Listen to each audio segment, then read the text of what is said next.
Black Student Union is an organization dedicated to the personal and professional development of its members and the Cogswell student body. Tonight, I am co-hosting with the president of VSU, Deshaun Davis. We are presenting to you a man with many accomplishments. He had his own business at the ripe old age of 12 and traveled the world with rock stars and rappers alike. I would like everybody to give a warm welcome to Walter Taylor.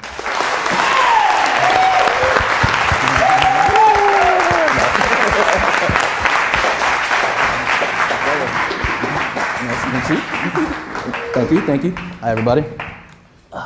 What's up, Walt? What's up, man? How you doing? Man. How's everybody doing tonight? You guys all right? Great. You guys hear me okay? You guys work with some of the best, from Michael to Usher to Oprah.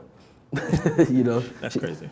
Now, I gotta ask you personally, what was it like being 12, having your own business?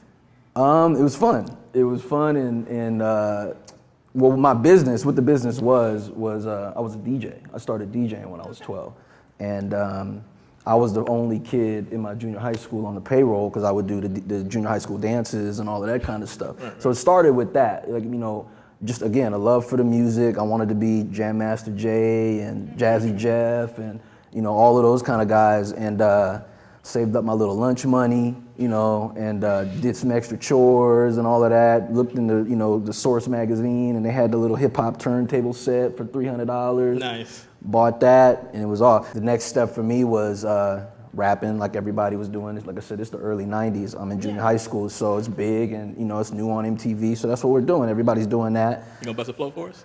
Not right now. But from there, it was like, okay, how do we get our own beats? And we want to be in the studio, stuff like that. So, found a little studio, started kind of putting our own stuff together. It sounded terrible, as anybody's first stuff does. But we did it, we had fun, we passed it around to school, everybody was hype about it. And I was like I said, I was all ready to DJ. So, I'm getting to play stuff at the rallies, and it was cool. I got the mics so my guys could go out and rap and all of that.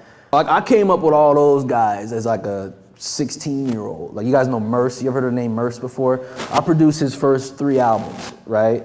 So let me continue my story. So from rap, DJing to rapping, then it was studio, right? I became the producer because I was the DJ. I knew all the records, you know what I mean? I had all the records.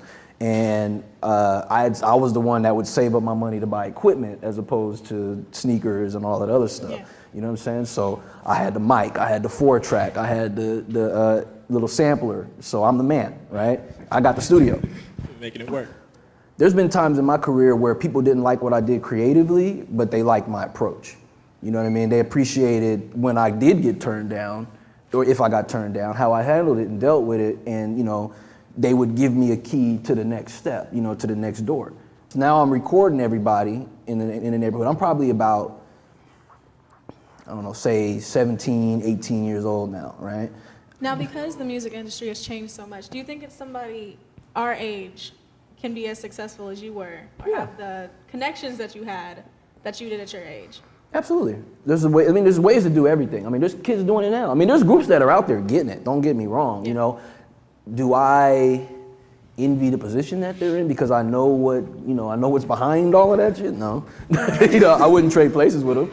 You know what I mean? Because I know the game is way it's way more dangerous now than it was. But I think there's a lot of opportunity for young artists, talents, whatever it may be, to make a name for themselves and come up. But you as an individual, any of you, the playing field is absolutely level if you take the initiative and have the drive to do it on your own. You know what I'm saying? Like, this is a time like no other in history of the planet, because the control of the flow of information is now in the hands of the people. So how did you break into tech?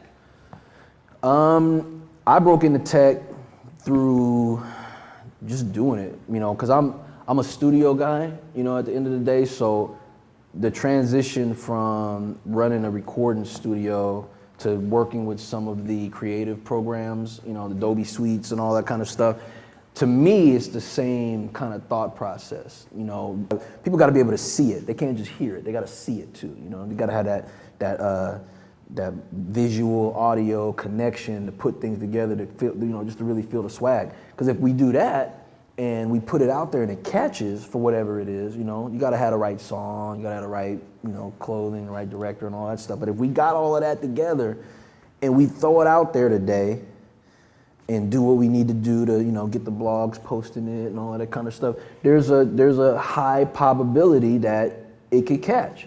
If you got the right thing. So what I would say is go do it now.